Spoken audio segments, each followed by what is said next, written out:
Hey guys, this is Kimco. I guess this is a welcome to an update thing. This is actually not the first time I've attempted to record this because I forgot that this game has a timeout thing now. If it's inactive for a while, it times you out. And but it just loses connection, and so you've got to relog in and all of that fun stuff, and I totally forgot about that. So I was like, what, 20 minutes, 15-20 minutes into explaining all of why I've not been doing shit, and it timed me out. I was like, great, I kind of can't use that footage now, thank you. So I just have to remember to actually do some stuff within game at some points. Like, show the full deck, that would kind of help. So, I do not have a game with this deck at the moment. You also can't see the card counts down the bottom, that's kind of stupid. This is one muscle band, that's just showing how many I actually have. It's one muscle band, 2 flash energy, 8 lightning energy, for those who are trying to keep a deck count here. Because if you don't want to necessarily listen to my rambling before I look at the deck, then, well, you can kind of just see it and, work out stuff from there. So I'm gonna do another video on this at a later date when I actually do have matches with it. I'll go into the why I don't have that during my whole spiel, I guess, about every update stuff here. So yeah, it's been a while since I've actually put anything up that's significant.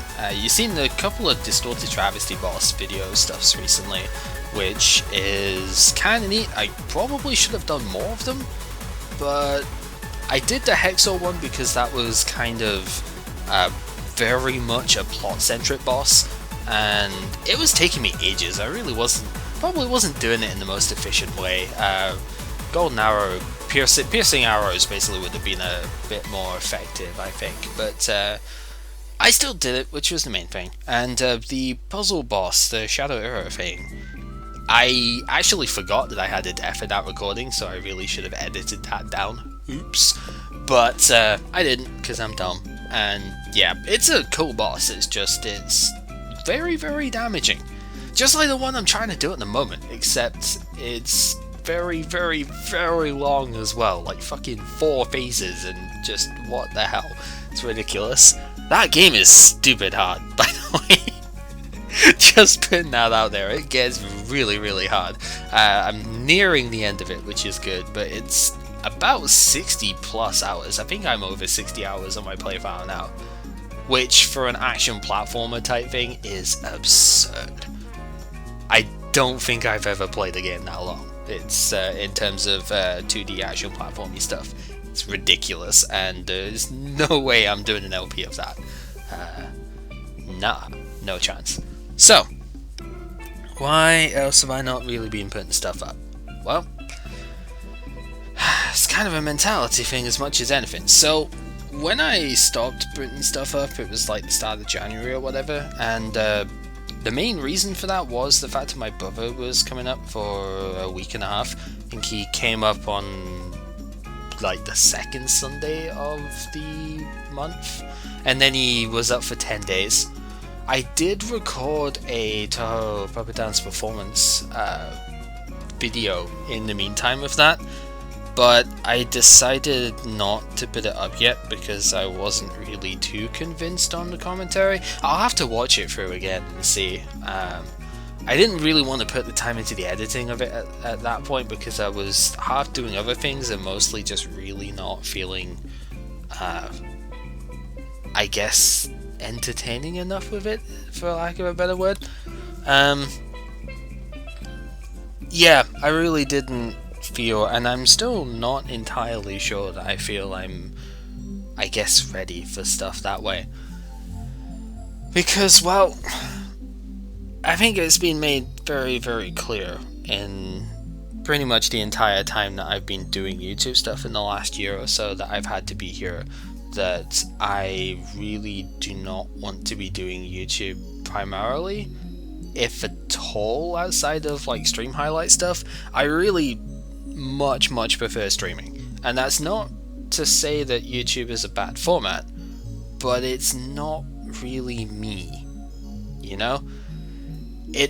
It was a good start for my stuff for that, doing, you know, like the Mario Hack LPs and just general LP stuff. It's a good start, but it's not something that really speaks to me, I guess. It is not my style. And that's like a really weird cop-out thing to say, but it really isn't. Like, live streaming, interacting with people and stuff, that is way more enjoyable for me. I have a much better time doing that, or I should say I had a much better time doing that. And really, it was just, it felt right. It felt a lot better. Like, I was a lot more interesting, I feel, than I can be during an LP format like this. Or not even this, but, you know, like, even Genius Sapphire stuff, I kind of went for a more informative route on that, but I wouldn't really call it entertaining, you know? Maybe that's just me. That's probably just a blot with that, but I have had some of my friends saying as well that it's, you know, it's nice to have something from you, but it's not really you, not the you that we know. That's what they mean. So, and I completely agree. I really just, I don't know, I don't get as much enjoyment out of doing it. I have had fun doing some video editing stuff with it. I will admit there's been a few additions, I guess, to the arsenal that way. Some of the race stuff that we've seen, that was pretty cool. The picture stuff, obviously getting all of that lined up is really nice. I've learned a few techniques basically, which is really cool. Doing the Toho Bubba Dance performance videos is actually really nice. That's the sort of thing I would not be able to do in streaming, which is pretty cool in its own right. But what I would do instead is I would be streaming the matches, and then just if there was a cool replay or something, just doing what I do now. You know, that's the solution to that. But yeah, honestly, it was never my sort of primary choice for stuff, but I really do want to do some content of some description. But I don't think LPs are really it, you know? The question then becomes, what else can I do? Because I'm not really, I guess I'm not particularly equipped to do the challenge run type stuff, let's say Pink Kitty Rose does, because I could do it, but it would be really annoying to do like no damage runs of games and whatnot. That would be kind of, I don't know if I would want to do stuff like that. Speedrunning isn't really that fun if you can't stream, otherwise I would probably do that too. I was gonna maybe do some Mama Party stuff at some point, but it just isn't that fun if you can't have interaction with people whilst you do it, you know? So that's kind of a thing. I need to click somewhere so that the game does knock me out. There we go. Hopefully that's enough. But yeah, the other things I can do, I guess, is, well, it comes down to guides and stuff like that, which I'm really not, I'm not too keen on that idea. I wanted to do some Monster Hunter stuff at some point, but honestly, we have not played that game since I got my capture card back, because other stuff came out. Monster Hunter Cross came out in Japan, and two of the main people I played with basically have Japanese 3DSs, so they switched to playing that instead. And yeah, that's pretty much it. I don't have people to play with really, and that kind of kills it. You know, a game, and plus I got basically everything I could ever want on that game. Let's be real. With all the only weapon I never really tried was dual blades, which I was building up some. I just never got around to playing it, which is kind of weird. But yeah, I had sets for all the stuff I wanted to use. I had almost all the weapons I would ever want to use. I had just everything I could need on that game. That's what happens when you have like 1700 hours into a game. You kind of get all the stuff. And I know at least a third of Excuse me. That's another reason I haven't recorded stuff recently, is because my physical well-being has not necessarily been too great until recently. But yeah, the fact is, Monster Hunter stuff just kind of ran its course, and there wasn't any reason to go back to stuff that way. And then it comes down to stuff like this. I really do want to do some TCG content at some point, because I have been enjoying this since my brother came back up and told me, hey, all of those old cards that you got, all the full art Skylers and Junipers and stuff like that, you can trade those for 50 bazillion packs and get all of the cards that you've missed. And he was not wrong. I stopped playing this game, so I stopped being able to buy stuff for this game at Flashfire. So Furious Fist all the way up to Breakthrough, and now Breakpoint that has just come out at the start of this month.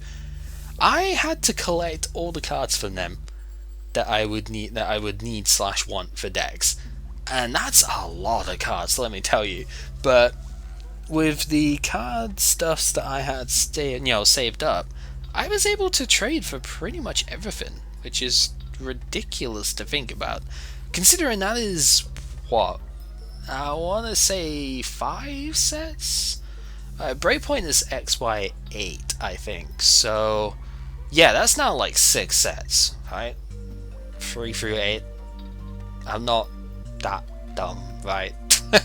No, it is. It's 6 sets. 5 sets at the time. And a lot of cards out of those sets are viable, let me tell you. I have a lot of cards I have not built decks for yet, which is a really bad habit that I need to do some videos for this in order to actually make me create those decks, right? Because otherwise I'm just going to stick with the same decks that I've been playing, like this one, that I really enjoy, and I won't ever experiment, which is dumb, because there are so many reasonably good cards at the moment. I won't say amazing cards, because you've kind of got to compare just about every deck to Night March at the moment as the not definitive best deck in format, but it's the one to beat, definitely. In terms of speed and power, it is pretty much at the top.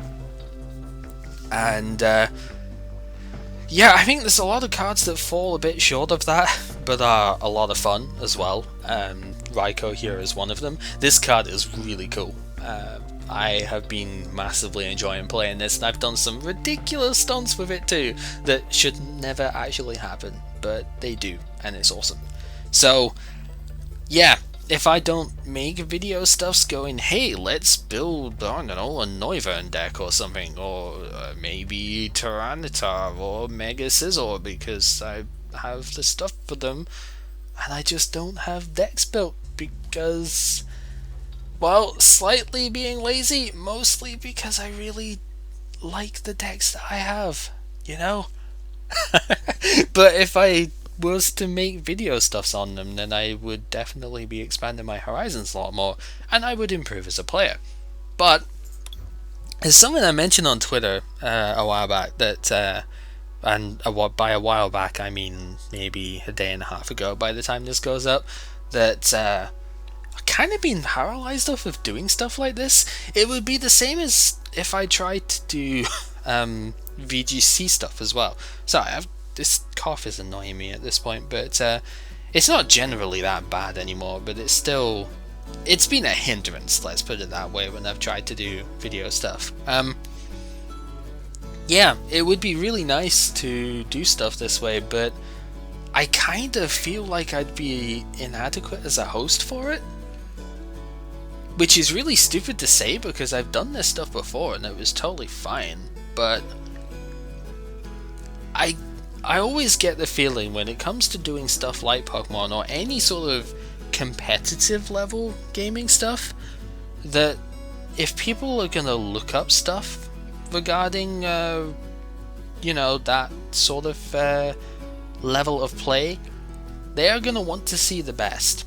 They aren't going to want to see random, schmucks playing terribly, I guess, or even averagely, which is, I'm I'm an acceptable level player of stuff. I forget a lot of stupid things. I kind of tried to use a Mega Sceptile against Giratina at one point, which was not smart. But, you know, having never played against Giratina with a deck using Megas, it's kind of what happens. But, yeah, I make a lot of mistakes on stuff that way, and I probably wouldn't be able to analyze my play well enough to say, okay, here is what I could have done better. There will be some of that, but a lot of the times I would kind of feel like, oh, I just didn't draw well, or I didn't get the one card I needed, or whatever, you know. Not what could I have done better.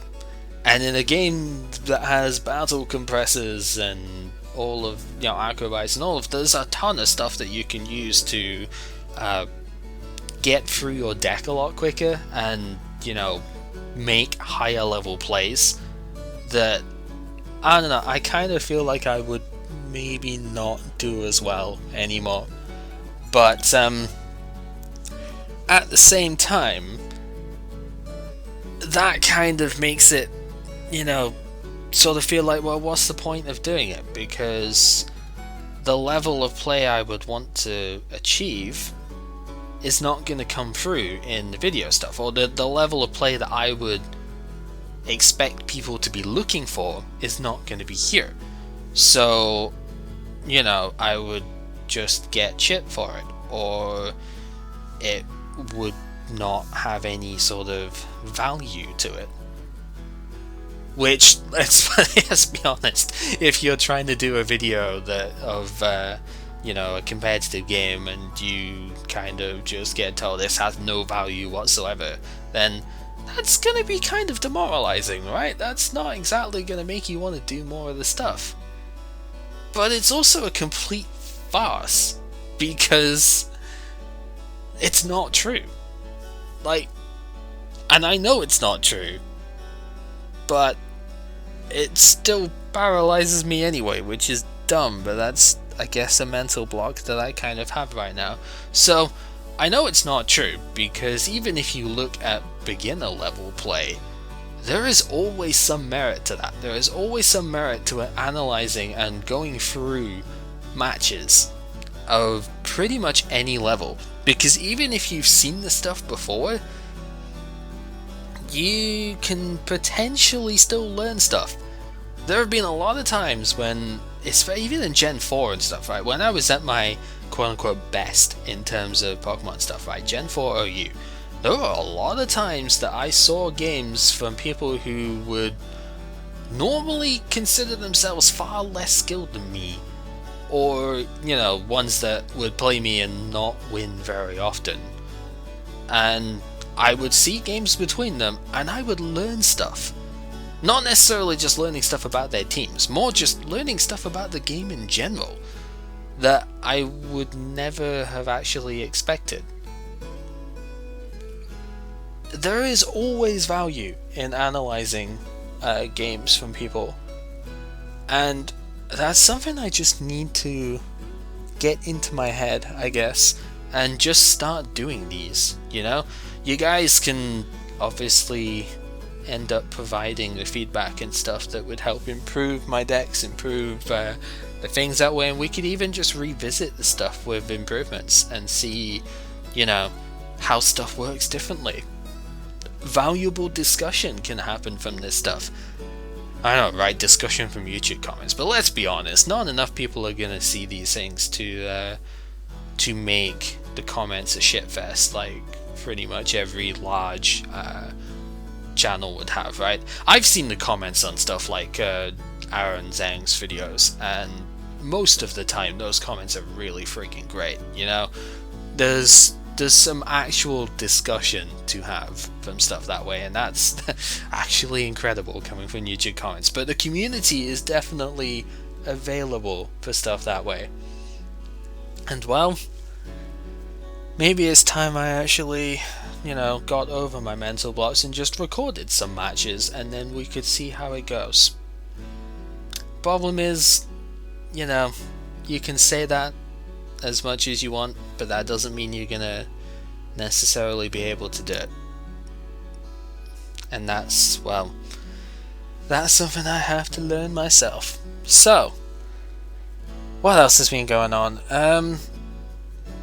Well, I guess, again, for those who've not seen Twitter stuff, did I say to follow that before? If you ever want some random musing stuff from me, as, you know, since I don't upload as much at the moment, Game Cal on Twitter is usually where I go for stuff that way. I don't tend to get too many responses for things, but I just put thoughts out there, and that works. But yeah, I got a bike week on Sunday, so I've had it about 10 days itself now, and I've been out on all but 2 of those, because on 2 of them the weather was absolute shite, and I don't fancy getting too wet yet, so you know, cycling's tough enough as it is up here, because this is the Highlands for a reason. There's a lot of hills and stuff around here.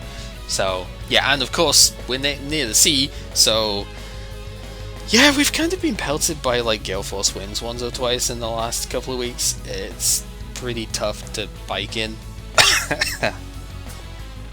Damn it, I wish I could get to a freaking mic before that. I have a mute on this thing as well, but you can't always tell when you're gonna cover these stupid things. Not fun. But yeah, I've had a bike and I've been cycling stuff. The goal is to cycle down to the villages / towns nearby that actually do have shops and whatnot that I can maybe find work at. But I am unfit as fuck right now, and it's been kind of just trying to build myself up for that. And I'm getting there. I think by the end of the week I might be able to make the 4-mile trip to the nearest village, which would be pretty great. I can make it down there, it's just making it back up that's the tough part. And that almost seems sad in its own right, but you know, that's just another sort of perspective thing though. It's like, you know, holding yourself to too high a standard that way, right? Is, oh, you know, I felt accomplished for being able to go 5 miles a couple of days back after like a week of cycling, and then thought, is that a sad thing to be proud of? No it isn't. Don't let anybody tell you otherwise. So yeah, that's kind of a thing, but that's also eaten up most of my afternoons, so you know, hit and miss, right? But it's something I'm enjoying doing, actually, a lot more than I thought I might, which is really good. So yeah, cycling stuff is fun. Don't be afraid to try it out if you've got enough money to get a bike. And the one I got cost me like £130, £130, which is quite a lot, but it's not like that much when it comes to getting something as I guess big as a bike. So that's pretty great. You can spend some ridiculous money on bikes, just like everything else. So yeah, that's the thing. Anyway, finally, I guess enough of the crap here. Let's actually look at the deck here. Like I said, I don't have a game for this at the moment. I guess this is just to expand and close. I don't usually use this view, but this view is absolutely perfect for showing decks off in, you know, video format. So, heck yeah, I guess. It's pretty cool. But yeah, I guess we'll probably do this one as an actual video at some point too, because this is pretty much my favourite deck to play at the moment. Electric types have always been my favourite general type in Pokemon, even though none of my top 5 are electric type. Which I just realised is kind of weird. But as a type itself, electric has always been the one that I've liked the most. Gen 1 Raikou was absolutely amazing for me, and Jolteon as well. Jolteon is one of the coolest Pokemon, so there you go. That's my totally biased opinion, but when I sort of saw the Magnezone come out, it's sparked an interest. Yes, I thought about not saying that, and I still said it anyway, go me. Yeah, it piqued my interest seeing this here, because when I used to play this game a fair bit, when I like first picked up the TCG, actually Electric was the first deck that I ever built. Electric being the Dynamo thing that lets you take an energy out your discard, kind of like Bronzong's Metal Links nowadays. It takes a lightning out your discard, attaches it to one of your bench Pokemon. But then Blastoise came along later on, and Blastoise Keldeo, and later still Blastoise with Black Kyurem EX, was pretty much the second best deck I ever built. Was it Landorus Mewtwo Garbodor was the best deck I ever used, or the most consistent deck I ever used, but Blastoise was always one that I could go to for winning games. And this thing has basically the same ability as that, right? Do I want this song on? No, let's switch this on. This song doesn't really fit the mood at all. This is a bit better. So, yeah, Blastoise had Deluge, which is Rain Dance from the original thing, but for any Pokemon. That works on Water Energy and is not in the standard format anymore. Magnezone is a Lightning equivalent, and it's really good if you can get it out. It's a fantastic Pokemon to just blitz the field with energy, and there have been several turns where I have put 3 to 6 energy on the board in one go with this thing. It's kind of great. Its attack is not the best. It's definitely not as good as Blastoise was in terms of attacking, because Blastoise for 4 energy did 60 plus 10 for every water that was on it. So this thing technically does more damage for less energy, but you do have to discard every time you use it. With that said, 100 with a Muscle Band that I do have one copy of in this deck, it hits for the 120 mark, which doesn't sound that impressive, but 120 gets a couple of key knockouts that have definitely helped out in certain games I've played. There have been times where there's been something like a Shaman with Altaria around the field against, say, a Rayquaza deck, and I've been able to just knock out the Shaman with the Magnezone when I don't have a Raikou on board. And really, Raikou only tends to hit for the 110. So looking at Raikou here, this is like the core reason the deck is decent, because you flood this thing with energy. It's basically Keldeo. This is Blastoise Keldeo, but with a non-EX attacker and a less bulky one at that. So Keldeo had Rush-In, which this thing does not have, but instead this thing reduces the damage that it takes by 20, which promotes a more defensive playstyle that we'll get into in the tools and stuff later. But it has the same attack. Keldeo had Secret Sword, which did the same amount of damage for the same amount of energy, with the same amount of addition per, water energy instead of lightning at the time. So the idea, of course, was to get a Blastoise set up and then dump like 6 energy on a Keldeo and one-shot everything in the game. 7 energy if you needed to one-shot Darkrai, because 180 HP. This thing pretty much does exactly the same thing. It does 50 plus 20, so if you have the energy to attack, because this deck only uses lightning energy, you will always do 110 to start with. So that's, again, a better attack than Magnezone. But Magnezone does have the advantage of, actually being an evolution. I have come across a couple of Pyro decks where Pyro kind of shuts down Raikou and Pikachu EX, because they are just basic Pokemon. But attacking with Magnezone and a Muscle Band actually just one-shots the Pyro. So you basically get to you get a reasonable second attack if you have to use it. Unfortunately, Magnezone does have a free retreat cost. It's the highest retreat cost in the deck. Everything else is 1. So if it gets Lysandered, it can be pretty difficult to remove it. But there are ways of doing that. We shall get to that. I do have one copy of Escape Rope for that purpose, but yeah, it's pretty good. So we only have a 3-2-2 line though for the Magnemite. The Magnemite itself is actually really good as well, because if you get 2 of these out, you have a 0 retreat cost starter. So say you start with Magnemite and you get a second one on the board from I don't know, like a Shaman, or maybe Ultra Ball if you want to use Ultra Ball to get one out, or Bridget, because I do have one copy of that here. It's a toss-up between Bridget and Pokemon Fan Club. I've chosen Bridget at the moment because with Bridget I'm able to get 2 Magnemites and a Raikou, or multiple Raikou if I want to. I'm not restricted with stuff that way. However, Pokemon Fan Club lets you mix stuff a lot better. So you only get 2 basics, but they both go to your hand, and they can be a mix of EX and non-EX. So yeah, I could basically bridge it, and I only really take Magnemites and Raikou, but if I had Fan Club, I could take a Raikou or a Magnemite and Shaman, and then it goes to the hand, so I could actually use Shaman now. Shaman doesn't really need any introduction, but just in case people haven't actually played modern TCG stuff at all, this is very similar to the Yuxi that was available in the Diamond Pearl era, I believe. The Yuxi was a bit more powerful, but this thing is still amazingly good in the modern game.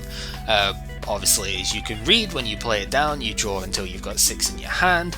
The Yuxi did 7, but details. And then Sky Return, if you have a Magnezone down, you can actually double attach to this thing and then Sky Return, bring it back to the hand. Takes an EX off the board, which is really good for this deck because I don't play many EXs. I only have 2 Shaman and the 1 Pikachu. So most of the time the opponent is going to have to knock out 5 or 6 Pokemon to win the game. Whereas a lot of decks nowadays use so many EXs that you only have to knock out 3. So it's a very favorable price trade, right? That's the main thing that's really good about this deck. Once you get the Magnezone online, you can start putting out a Raikou every turn, and even if you're only 2-shotting the opponent, it's really good at trading, because it can survive a hit from a surprising amount of things actually. Even with just its base ability and stuff here, you have to do 140 damage in 1 turn to knock this thing out. That's not the most difficult thing in the world, but it's not the easiest either. There's a lot of cards that don't actually hit that sort of damage, and then the ones that do, we actually have some defensive stuff for it. So I used to play Hard Charm here instead, which would reduce damage by a further 20, and that was really good. So then decks had to hit 160 to knock me out, and again, that's not impossible, but I very often survived with like 10 HP, or 20 HP, something like that. But Fighting Fury Bell just works so much better. This is I guess the hyped card from the new set, that it only works on basics, so unlike Hard Charm, I can't put it on a Magnezone, but it gives me 40 HP and 10 more damage. So this means that the opponent has to do 180 damage to knock me out in one go, which is starting to get into the really hard to do territory. Not impossible, but a lot of decks struggle to hit 180 in a single attack, right? We're talking stuff like Sceptile only really does 130 plus poison. You can Muscle Band, that's a 150, but that's only, again, 160 damage, not enough to KO me in one hit. They've obviously got stuff like Manectric, does 110, that's never going to be able to one-shot you. What else have we got? Depending on the board position and stuff, even things like Lucario might not be able to kill you, which is crazy to think about, but we'll get to the reason why later. But yeah, it's basically you're trying to not get one shot with Raikou and aim for 2 shots on the opponent. But the power of Raikou is that you can tend to one-shot the non-EX Pokemon, because even evolutions and stuff tend to max out at about 150 HP, right? Some of them hit 170, but they tend to be the break evolutions and whatnot that take a long time to set up.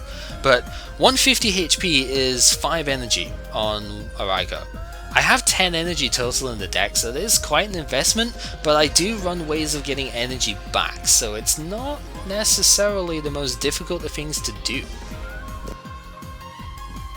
So essentially, Raikou trades really well with just about every card in the game, because if you're going up against an EX, it very often doesn't get one shot, but it 2 shots back, and it only gives up 1 prize rather than 2. So even if you do get one shot, so long as you have continuous ways of getting Raikou out, then you're good to go. You can get you know, more damage out. You can just keep trading 2 prizes for 1 prize and it works out pretty well. So long as you've got enough Raikou and energy, that is really the limitation there. But against non-EXs, it's even harder to one-shot, and it very often one-shots back because Magnezone can just dump 5 energy, 6 energy on it, and you can take out just about everything, which is really good. So that's the strengths. The obvious weakness is that you need Magnezone out, and you might think a 3-2-2 line is too thin for that, but I used to run a much thicker line. I ran 4... did I run 4-2-3 or 4-3-3? I think I initially tested 4-3-3, and that's too many. It's not just a Magnemite starts, because that's not so bad, as we've already said. It can have free retreat if you have 2 Magnemites down. It's more the fact that it takes up too many deck spots.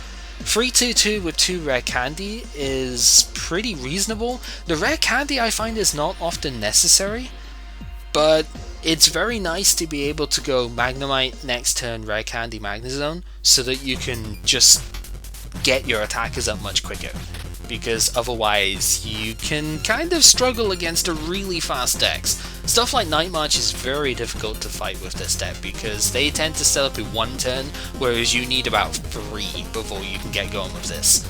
I guess that's the real weakness of this deck, is that it's slow. You need to have a Magnezone on board before you can really start attacking. Even if you manually attach to a Raikou every turn, you can only attack by turn 3. So unless you get that rare candy Magnezone energy splurge on turn 2, you're probably not going to be able to maintain stuff very easily. So against the decks that are super aggressive and attack you like instantly, you might find yourself in a spot of trouble. But luckily for me, I do have a lot of searching power here. For Ultra Ball is very good because Ultra Ball tends to let you get anything from Raikou to Magnezone to Shaman is quite a good target for that, because you're dumping a lot of cards out your hand. You can then Shaman to draw 6 cards up again. It works out quite well. We do have some other resources. I've mentioned a Bridget before. There's a lot of draw power in this because I found the deck was working very poorly with lower counter stuff here. So for Sycamore, even though you don't necessarily want to discard your hand all the time, 7 card draw is too good to pass up. And you're quite often going to have a fairly low hand because you're putting a lot of basics down, you're putting a lot of energies down, you're not always having multiple card hands. And even when you do, you're quite often discarding supporters, which is where the staple for Versus Seeker comes in, because this card is amazing. This basically lets you play those 1 copies of all of your sort of tech supporters, because then, you know, you can discard them early on and it doesn't matter because you Versus Seeker them back. That's why I only have 1 Lysander. I really would like to put 2 in here, but honestly, 1 is enough. Most of the time I want to be attacking what is attacking me. I want to be hitting the thing with energy, because if I take off the opponent's energy, then I'm more likely to be able to maintain like a great position. And yeah, basically I want to hit whatever's active most of the time. There's a couple of exceptions though, which is why Lysander is here. Stuff like against Rayquaza, you really want to take out their Altaria, because otherwise your Rayquaza matchup is absolutely awful. They just one-shot you everywhere and set up every turn, and it's just not fun.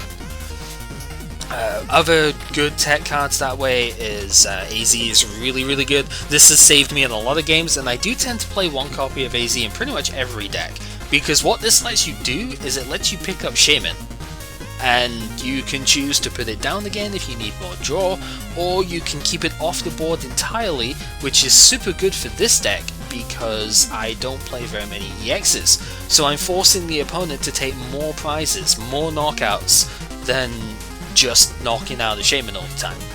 And yeah, it's a super fantastic card. Definitely try one of this out if you've not tried them before. Another ridiculously good card in this deck, of course, is Fisherman. This is pretty much what makes the deck work because Superior Energy Retrieval is not in the format anymore. But this supporter version it does the same thing without the discard. You take 4 energy from your discard pile into your hand. Superior Energy Retrieval did that as an item, but it forced you to discard 2 other cards first, which was usually okay, but not always. Versus Seeker also helps out with this a lot. I tend to play 2 to 3 Fishermen every game because of that, which is really nice. And yeah, they knock out a Raikou, you have 3 to 4, even like 6 energy in the discard. Fishermen get 4 of them back. Instant Raikou next turn, you're attacking again. It's really good. That's why I can get away with only playing 10 energy. Speaking on that, energy retrieval as a 1 copy is really nice because there's a fair few times that you just discard a couple energy to an Ultra Ball, and then you can energy retrieval them back, take the stuff up, which is really good. In case that's not enough recovery though, I do have a couple of copies of Super Rod, because Super Rod makes you able to discard stuff like Magnezones or even Shaman early on, and then Super Rod them back into the deck so you can fish them out later. So, very useful. Also has the secondary effect of getting basic energy, which is why I don't play Sacred Ash instead, because this lets me get energy back into the deck so I can draw them with Sycamore or Professor Birch. I personally have not tried Shauna yet, but I really feel like Birch is the better choice for the most part, because even though it's on a coin toss as to whether you get more or less cards, Shauna shuffles your hand into your deck and draws 5. This thing sometimes gets you 4 cards, which is only 1 less than Shauna, and that can work with Shaman. If you Birch into 4 cards and one of those is an Ultra Ball, you can Ultra Ball for the Shaman and then you're drawing 5 cards again. So you can recover from a Tails flip. But if you get heads, then you draw the 7 cards, 2 more than you would get with Shauna, and that's a game changer, because you can very often draw your tools, you could draw more energy which you need. Yeah, there's too many times where I have only really been able to draw enough cards when I draw 7. And so, yeah, for me, Birch is the better option. There aren't too many other amazing draw supports in the format at the moment. The only other decent draw supporter is Giovanni's Scheme. And I don't want to play very many copies of this, because let's be honest, it's not actually a good draw supporter. This is a worse Bianca. Bianca drew is basically Shaman. It drew until you had 6 in your hand, and this is 1 card less. So I really don't want to use this as a draw support. There have been times where I've drawn 4 or 5 cards with it though, which is pretty good. But the reason Giovanni's Scheme is in here, and again in most decks I play it, is because it has utility.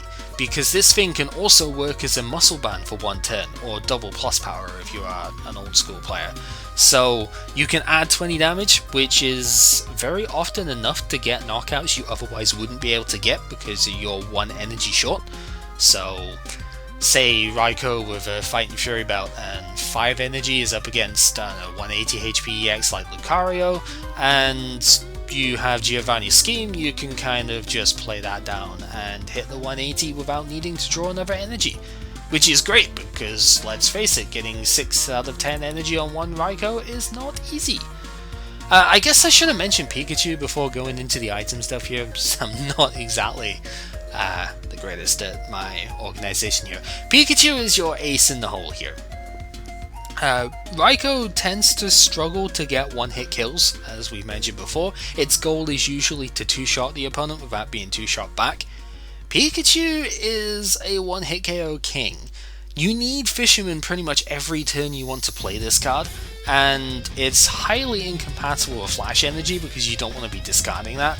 But if you can discard 4 energy with this thing, you can knock out just about everything in the game. If you discard 5 energy, you really do knock out everything in the game, which is pretty spectacular. And yeah, it's only a one-off because usually I don't want to be using Pikachu, but it absolutely has won me games in the past that I would otherwise have been wrecked in. And it's even done stupid stuff with Iron Tail as well. That attack is not good in the slightest, but I have knocked out Yveltal EX in 1 hit because I kind of got 3 heads on the first turn. Sorry about that. But yeah, it's really kind of crazy what this thing can do. But it's not something to build the deck around because it is exceptionally fragile. Even if you put a Fighting Fury Belt on this thing, it only gets to 170 HP, which is default for an EX. Otherwise, this thing just gets one shot all over the place. It does not have the defensive capabilities of Raikou, and it does give 2 prizes up. And it discards all of its energy every turn. It's good against Mewtwo Y, not so good against a lot of other things, so really don't rely on it, but it's definitely worth putting one copy of this in the deck just as the panic button for when Raikou just isn't gonna cut it. So yeah, that's my spiel on Pikachu EX. Much as I hate Pikachu, it does a ton of work in this deck. So yeah. What else have we got here? We've got one Professor's Letter. I would probably run 2 of this if I could have space for it. Professor's Letter is of course amazing in general, but it's especially good in a deck like Magnezone where you are trying to attach a ton of energy from the hand in a single turn. So yeah, for anybody who's old school enough to remember Energy Surge, which is not really that old school, but you know, Black and White era still had Energy Surge, X and Y decided that wasn't powerful enough and gave us a double Energy Surge on an item instead. It's pretty crazy. But yeah, I often end up just getting 1 energy with this anyway, but it's nice to have the choice of getting 2 when you run something like Magnezone. So happy to have that in here.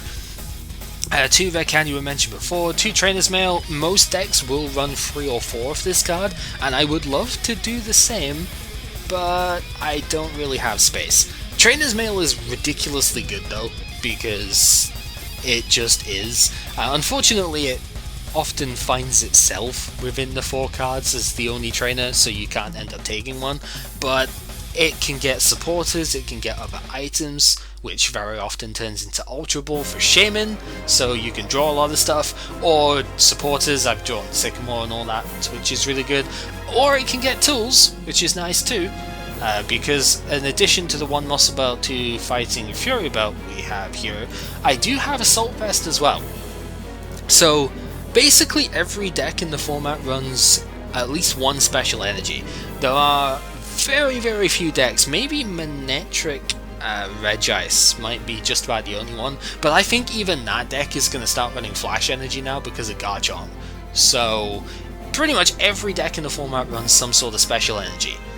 Usually double colorless, but depending on the deck type, it could be something like Burning Energy, or it could well be Double Dragon Energy is another common one. Rainbow Energy is very occasionally seen, but not usually so much. But the point is, most of the time you're going to be going up against a special energy foe, and if you plop this down on a Raikou, then it's basically like putting Fighting Fury Belt down, but even better, because you don't necessarily have to worry so much about the higher numbers with that.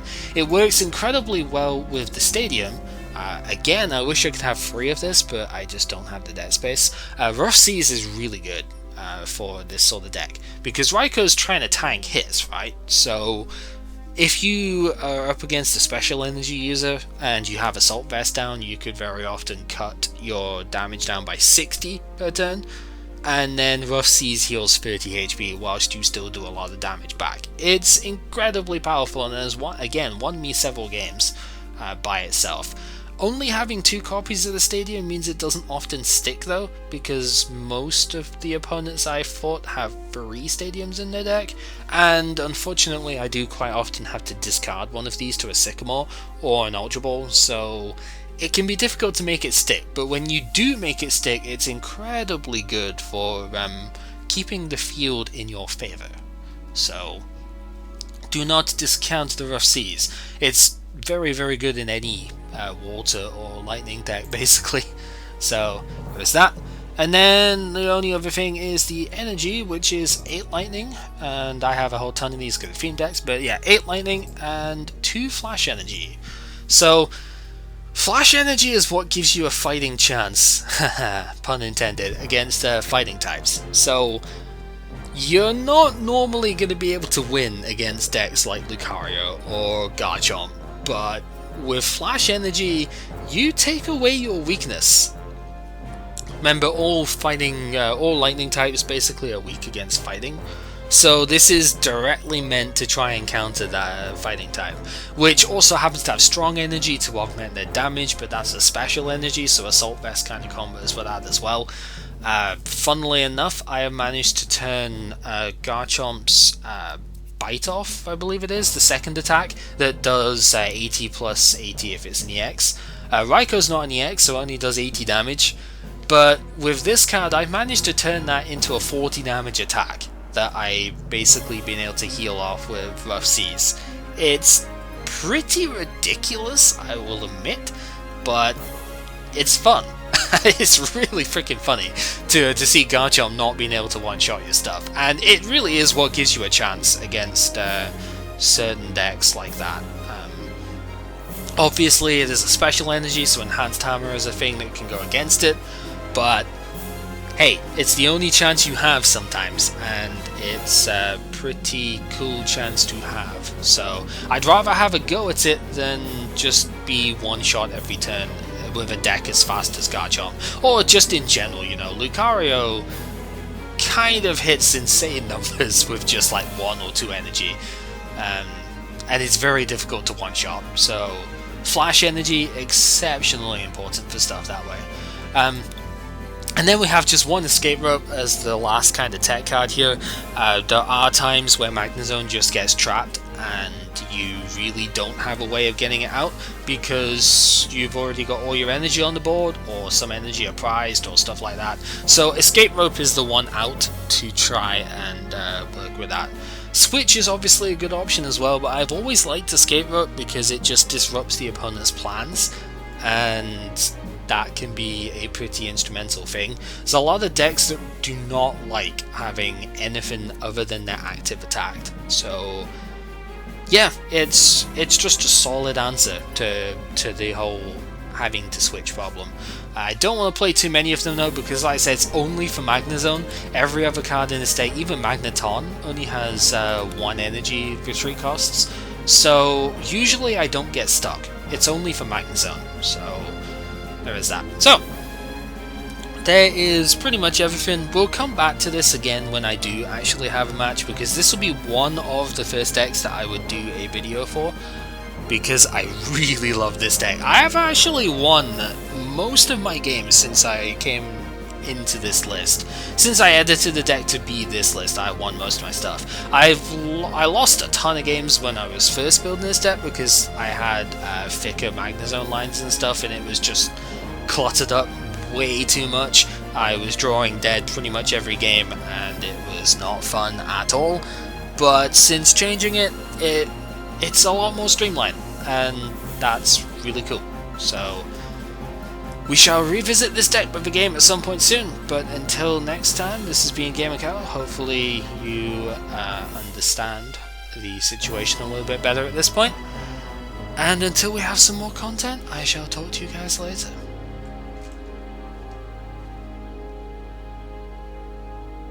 Oh yeah, spoilers, there's a race coming as well, just to, you know,